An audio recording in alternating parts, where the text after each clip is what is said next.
Hey, how you doing? I'm Gabby Wallace and this is Go Natural English. This video tip is to help you understand how to say and how to use these three words right here. I've received a question from a Go Natural English viewer or member of the community asking me, how do you pronounce these words? So in this video, I'm gonna help you out. All right, so I think one problem is that sometimes English learners try to add too many sounds in a word. So the mistake is to say this word as awesome. It's not awesome, it's awesome. So you have to open your mouth a lot, you have to open your jaw, awesome. So let me hear you say it, awesome. All right, awesome. So of course, this word is to describe something really good. But good is such a common word that doesn't mean much anymore. So if you want to show more enthusiasm and more excitement, you could say, that is awesome. How are you? I'm awesome. How's your breakfast? Wow, it's awesome. How's this English tip? It's awesome, all right? So you could use awesome to describe a lot of different things. Next, the mistake on this word is that, again, I think people try to add too many syllables or too many sounds. So the mistake is saying average or something like that. The correct way to say this word is average. So we have two syllables. Average. Average. Okay, let me hear you say it. Average. All right, awesome. Use average to describe, again, a lot of different things. Hey, how was your date last Saturday night? Oh, it was average. Oh, I'm sorry. Hey, how's your coffee? I saw you went to that new cafe. Oh, it's average. I don't think I'm gonna go back. Okay, so average is, instead of saying so-so or not great or not bad, it's average, okay? This one. The mistake, I think, is saying awful or saying this part somehow wrong. So the correct way of saying this word is awful. Similar to awesome or awesome, we say awful.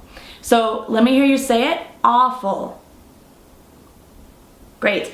And it's important to complete the word, so don't leave off the L sound, awful. See, even if it's really quiet, I still form the sound with my mouth, awful. So I'm showing you a little, at the end, I'm still forming the L sound. So that's really important. So awful is really bad. How was the movie? Oh, it was awful. It was a waste of 2 hours of my time. How did the test go? Oh, it was awful. I failed for sure. So awful is a great vocabulary word that's just, it gives a little more spice to your vocabulary. Same as these other words. They're commonly used by native speakers, and I want you to use them and be able to say them correctly too. So great. If you have any questions about how to say these or how to use these, leave your questions in the comments.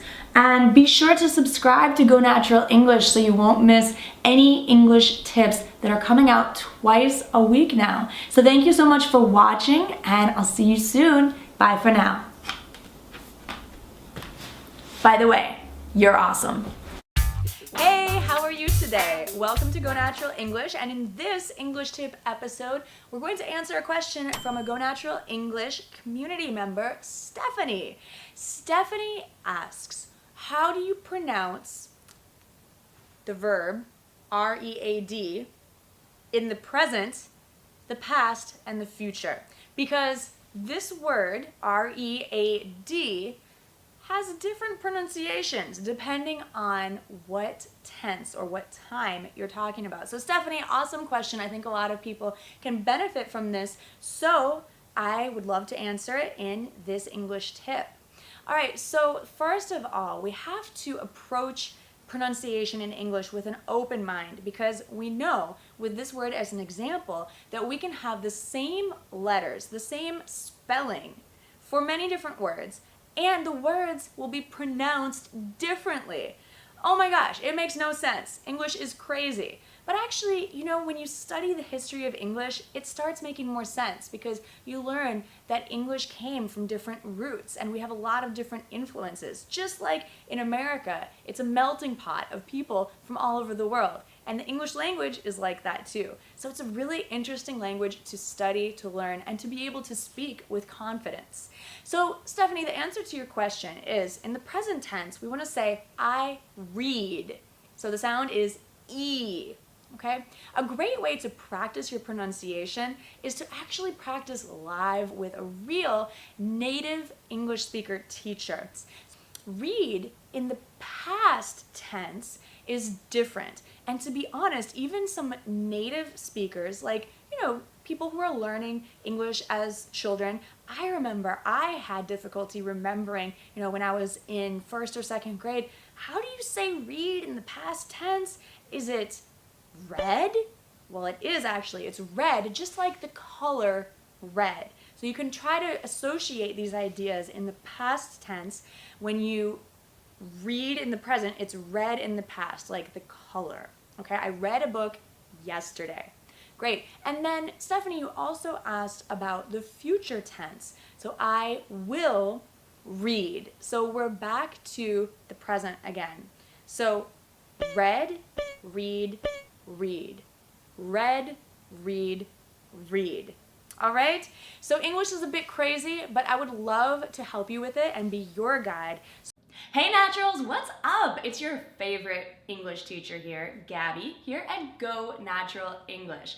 I'm super excited you're here because I want to help you with some American English pronunciation. So do you know about the O-U-G-H sound? Oh my goodness. If you've ever thought that English pronunciation is difficult or strange, then just wait, because there is more than one way to pronounce the O-U-G-H sound. Do you know actually how many different ways there are?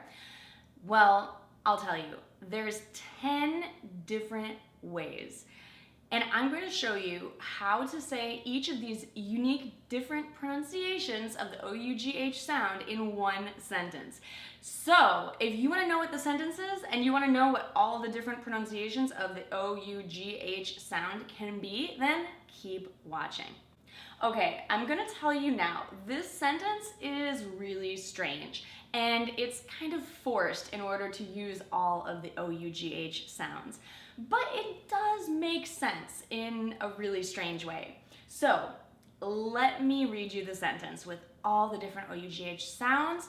We'll take a look at the words and their meanings. Okay, I thought it would be rough to plow through the slough, though it was falling into the lock. That left me thoroughly coughing and hiccuping. That was weird. But could you hear all 10 different words and the O-U-G-H pronunciation, how it's different? Okay, so we have the word thought, rough, plow, through, slough, though, lock, thoroughly, coughing, hiccuping. 10 words, all spelled with the O-U-G-H letters, but with different pronunciations. It's pretty crazy, right? So if you're curious about what any of those words mean, if they're new, I'll tell you really quickly. Thought, of course, is a verb, or it could be a noun as well, to think, right? Rough is difficult or hard. To plow is a verb from farming, so you might plow your field. Through is to go between or in something. Through can mean a lot of different things and prepositions. Slough is dried skin. Usually a snake would slough its skin off. Though is like although, however. Lock is a lake. I actually was not familiar with this word before this lesson, so it's not a very common word. Thoroughly is, how do I explain thoroughly? Is like very much, through and through. Coughing, when you're sick, you might have a cough. And hiccuping is when you breathe some air and it comes back up. So all very interesting words, all very interesting pronunciation. If you found this lesson interesting, then like it, share it with your English learning friends, or if you just think English is interesting, crazy, and you want to learn more about English, subscribe here to Go Natural English. And I can't wait to see you soon. So for learning English fluently, you need to take a big picture look. So I recommend, if you haven't gotten it yet, to check out my ebook, The English Fluency Formula. I took all of my best tips and lessons from the last several years and put them inside for easy reading. You can instantly download this ebook when you click there or go to gonaturalenglish.com/ebook. Now let's begin with the top 13 most mispronounced words in English. I'm going to say each word twice and you can practice it with me to develop your amazing American English accent. Are you ready? Let's go. I read your comments in part 1 and I saw that you had a few more words with the sound, that R-colored vowel that you wanted to practice with me. So number 1 is worm. Not warm or warm, but worm. Worm. Number 2, warm. Not warm, but warm. My jaw really drops when I say that vowel sound, warm. Number 3, called. Not called, but called. Called. Now we're getting into words where English language learners often want to add extra sounds. So listen carefully how to pronounce these words without adding anything extra, even though you might see it in the spelling. And when you look at the word, you want to say that sound that you see, but don't say it. Just pretend it's not there, just like someone you don't want to see. It's not there, don't say it. Don't see it, don't say it. Number 4 is cause. Not cows, but cause. Cause. 5 is similar but different. Chaos. Not chaos, but chaos. Chaos. So we actually do say each vowel sound separately in this word, unlike many other English words. Number 6, jewelry. Not jewelry, but jewelry. Jewelry. So we cut out an extra syllable there. Number 7, architecture. Not architecture, but architecture. Architecture. Architecture. So notice how the C and T sounds blend together in this word. If this is your profession, you're an architect. Architect. 8, photograph. Not photograph, but photograph. Photograph. There's a couple of things going on here that I want to bring to your attention. First of all, in American English, we make a T into a D when it is between two vowels, such as the OTO in photo. So notice I don't say photo, I say photo. Photograph. And the second interesting point for this word is the stress. We stress the first syllable. Do you hear it? Photograph. Photograph. That's a little bit too much, right? But I'm just trying to show you. Photograph. Photograph, not photograph. Maybe in your native language, you say something with a different syllable. I know in Spanish, it would be fotografo. Number 9, vegetable. Not vegetable, but vegetable. Vegetable. So that first syllable is so strong, it makes the second syllable disappear. A similar thing happens in number 10, comfortable. Not comfortable, but comfortable. Comfortable. The stress syllable is so strong that the one after it pretty much disappears. Comfortable. Number 11, one of my favorite words, chocolate. So again, so much stress on the first syllable that the next syllable kind of disappears. So it's not chocolat, it's chocolate. Chocolate. 12, Tuesday. Not Tuesday, but Tuesday. And 13, another day of the week, Wednesday. Not Wednesday as it's spelled, but Wednesday. So that syllable after the first one, also known as the second syllable, disappears because the first syllable is so strong. So remember this grouping of most mispronounced words because there are syllables that completely disappear, and we have to pay really close attention to the stressed syllable.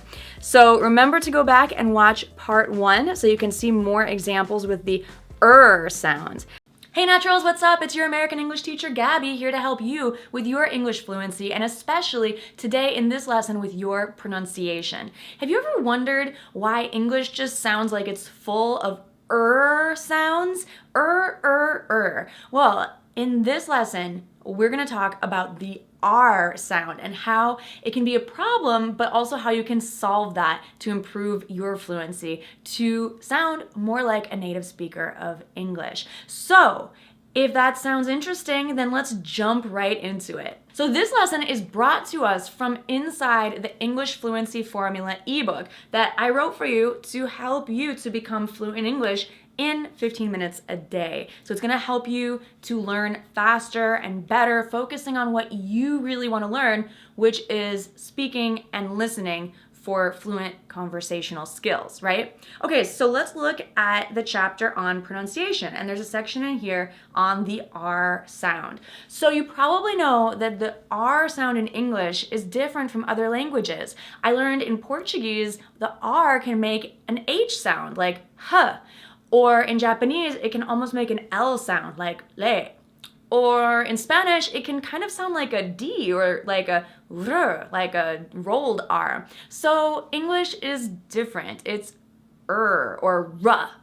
So why do we hear this sound all the time? It's because in English, we have what's called an R-colored vowel. That means a vowel followed by an R. And in a lot of words in English, no matter what the vowel is, that sound becomes You form the sound by rounding your lips, and your tongue is not touching anything. It's just in the middle of your mouth. So again, watch and repeat. Very good. I will never forget the time one of my English students mispronounced the sound, and it made a huge misunderstanding. He said, "Teacher, I'm hot." And I was thinking, okay, so you're hot, get over it, we're all hot.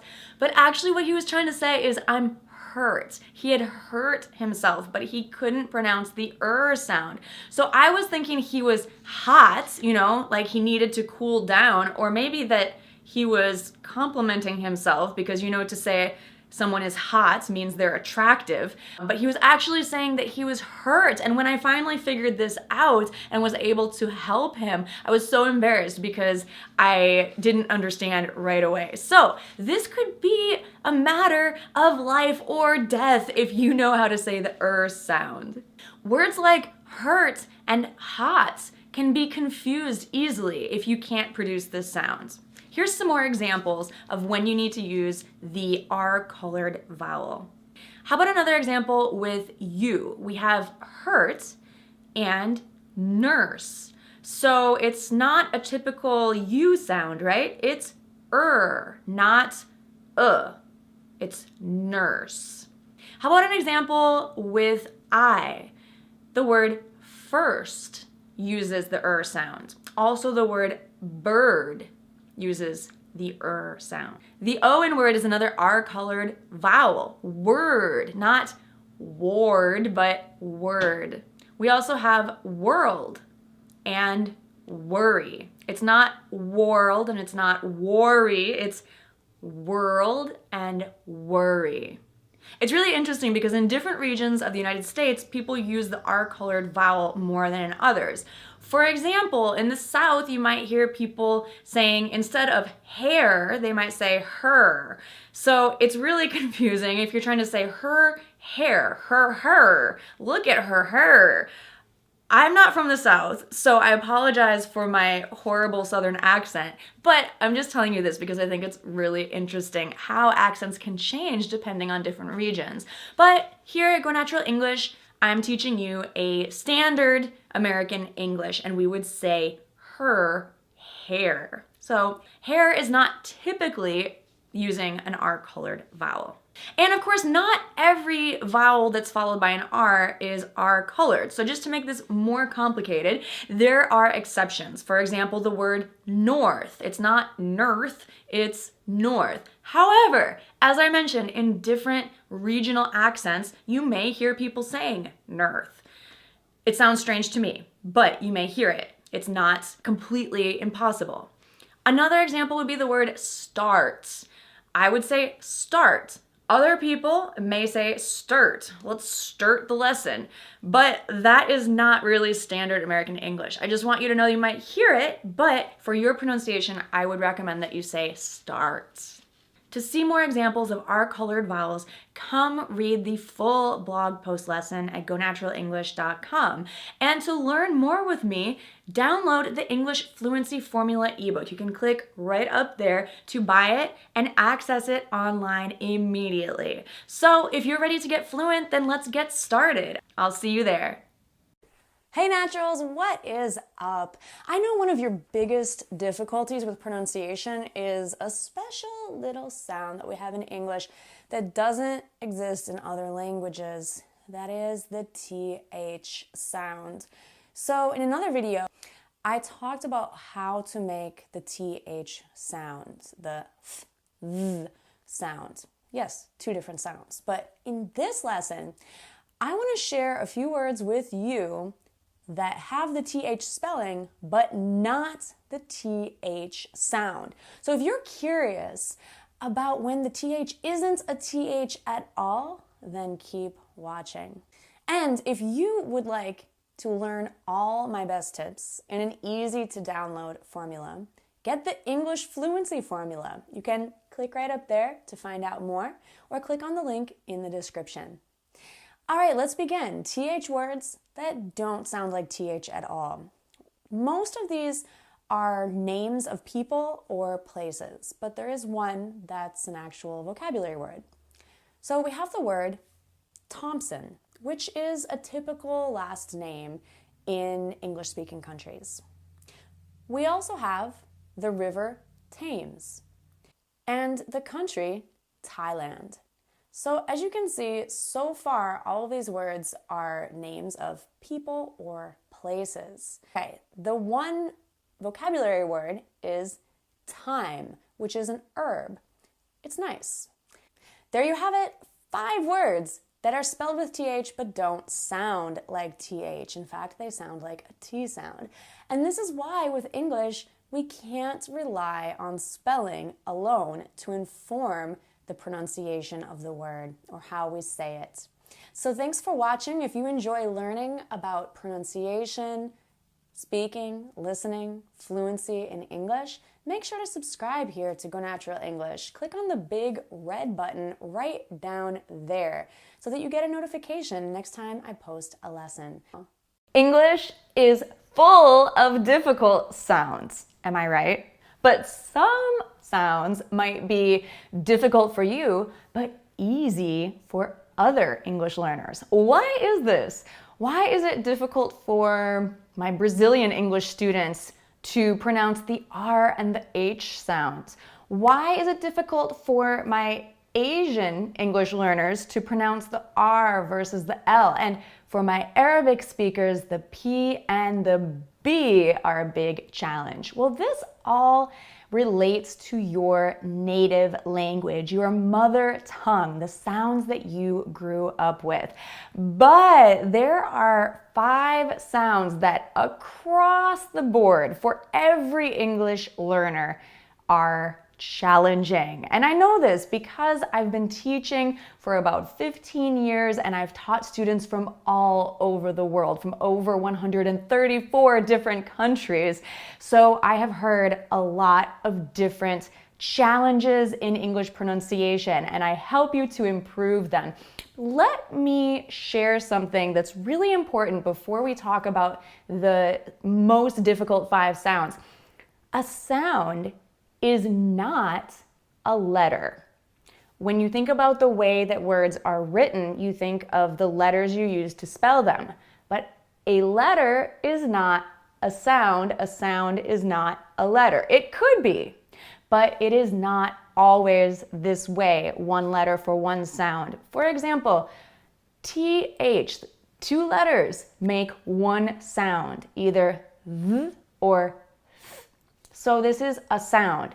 A phoneme, it is represented by 2 letters. Other sounds could be represented by 2 letters as well, like k could be CK. But other sounds could be just 1 letter, like l for love is an L, and so on. So I want us to be really clear that a sound is not always just 1 letter, and that's really where we have to begin to open our minds to think about sounds as just sounds and not the same as the way we spell the words, because this is where we have those difficulties. I mentioned my Brazilian students struggle with the H and the R, and Asian students struggle with R and L, Arabic speakers with P and B, and this is because of the way you think of the words spelled on paper in English. Because in your language, if you saw these letters, you would pronounce them with a different sound. So you are transposing the rules of your native language onto English, and we can't do that because the rules of English are different than the rules in your native language. Sounds can be represented by letters. Letters can represent sounds, but they are not always equal. Are we good? Are you together with me? Give me a yes in the comments if we can go ahead. First of all, a lot of English teachers and a lot of English learners think that it is essential to have perfect pronunciation in order to communicate. And this causes a lot of stress because it can take years or perhaps even a lifetime to get that perfect native-like pronunciation. It may honestly never happen, especially if you have learned English later on in life.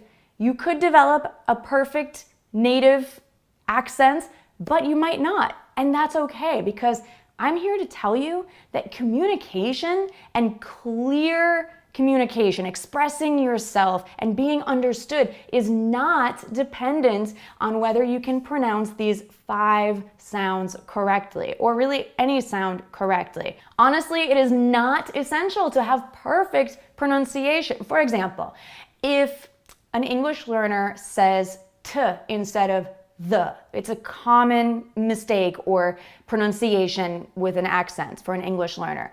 I will still understand you if you say thanks, teacher, and not thanks, teacher. I will still get it. No, it's not perfect, it's not native-like, but you're still communicating. I understand that you wanted to say thanks, teacher. I know what you mean from the context. Even if you say something like turd instead of third, well, other people might giggle and laugh a little bit, but we will still understand what you mean to say from the context. For example, the 3rd place I lived was Boston. If you said the 3rd place I lived was Boston, it might make me laugh a little bit, but I still understand what you meant to say. You were communicating successfully even without the perfect 3rd pronunciation. So perfect pronunciation of every single sound in English is not necessary for communication. However, perfecting your pronunciation can really help to communicate faster, to help your listener by reducing the cognitive load, by helping them to understand you faster, especially if you're speaking with someone who is not used to hearing someone with your accent. There are a lot of people, a lot of English speakers who have not ever spoken with someone who speaks English as a second language. Now, if you speak to me, your English teacher, I will probably understand you because I'm so used to hearing a variety of accents. But if you go to a small town in the middle of America and you meet someone who has never left their town or never interacted with someone from another country who speaks another language, they might have more difficulty understanding you. So of course, it's a good idea to try to speak with a more correct or native-like pronunciation. What I'm saying is that you don't need perfect pronunciation in order to start communicating. I don't want that to stop you or make you hesitate or shy because you might mispronounce a sound or a word. It's okay. But having more native-like pronunciation can help with your confidence. It can make you feel more like you fit in with other fluent or native English speakers. So, of course, if it makes you feel better, definitely keep working on your pronunciation and your accent reduction. You should, however, in my opinion, be very proud of where you're from and wear your accent with pride. Some people think that it's really cool and sexy to have an accent. So if it's not hurting your communication with other English speakers, then why completely get rid of it? Or maybe you can have it both ways, where sometimes you speak with a kind of perfect native accent, but other times you choose to leave your accents on a little bit for fun. It's nice when you have options, right? So here I've told you the truth. Before getting into the 5 most difficult sounds in English, which I'm about to share with you, I wanted to preface that, or to first say that you don't need to master these sounds to start speaking English. In fact, the more important point to learn that is rarely taught or spoken about in English class is stress. Not the kind of stress you feel when you're going to have a test in English class, but the stress where we put kind of an accent on words in English, or we make part of a sentence louder or give it more weight. This is stress. And again, because of time, I'm not going to teach about stress in this lesson, but if you would like to know more about it, I'm going to make a lesson about it next week. So make sure that you are subscribed here to Go Natural English so you don't miss it. And if it is already published, I will link to it as soon as I publish it in the description and up there. So what are the 5 most difficult sounds to pronounce in English, and how can we practice them? Well, let me tell you. Number 1, starting with what I consider the easiest of the hardest sounds, is the TH sound. And I know it's difficult, so we're starting from a challenging place to begin with. But number 1 is TH, pronounced in 2 different ways. Th, as in father, and th, as in theater. Let's practice those words again. Father, father, and theater, theater. I'm going to move quickly here, so make sure that you practice along with me to practice these sounds and also watch the way that my mouth moves. Now, it's very important for your pronunciation to understand how to use your mouth. I'm going to talk more about that in just a moment, but let's talk about these 5 most difficult sounds to pronounce first. Number 2, the sound, which is represented in spelling most of the time as ER, but not always. For example, the word nurse. It's spelled N-U-R-S-E, but we pronounce it nurse, the same as the ER sound on the end of the word father. Nurse, nurse, father, father. This is an ER sound, which is also called in many cases an R-colored vowel, because we have vowels like U that actually sound like an ER. The next difficult sound to pronounce is a very interesting one. I love this sound. It is called the schwa sound. Now, that's not how you say it, but that's actually the name of the sound. And it has a very important role in English pronunciation. The schwa sound sounds like when you get punched in the stomach and you go, ugh. Or if you forget something or have a small problem and you say, uh-oh. So it's this sound. This is the unstressed sound in many English words. And so it can be spelled in many different ways with many different vowels. For example, the word amazing. Amazing. It's not amazing, it's amazing. Amazing. Amazing. So many words that have more than one syllable in English have a stressed syllable, and then either before or after the stressed syllable, you will hear the schwa sound. Amazing. Let's try another word. Entrepreneur. Did you hear the schwa sound? It comes after the first stressed syllable. Entrepreneur. Entrepreneur. So that is the schwa sound coming out again, but with a different vowel. The first word, amazing, is spelled with an A, and the second word, the schwa sound, is spelled with an E. Entrepreneur. Number 4 is a sound that actually, it's a name of a sound that could be many, many different sounds. So I'm kind of cheating a little bit here. Consonant clusters. So a consonant is any letter that is not a vowel. A cluster is a group of them. So for example, the word cluster has a consonant cluster with the k, l sounds. Cluster. Another word, friend, has two consonants together, or a group, a cluster. Friend. The F and the R make a cluster. Another word with a consonant cluster is stretch. We have st, r, the S, T, and R sounds. So we have 3 consonants that are clustered together. And then the TCH sound at the end of the word is actually one sound. It's not a consonant cluster, just FYI. So consonant clusters can be really difficult because we have so many consonants together, and in English, we don't need to add vowels between them. Next, number 5, it's also, okay, I'm kind of cheating on this one a little bit because it's also 5 different sounds for number 5, which are long and short vowels. Actually, 10 different sounds, 5 different vowels. I'm sorry, guys. I am cheating here, giving you a lot of difficult sounds. It's a 10 for 1 here.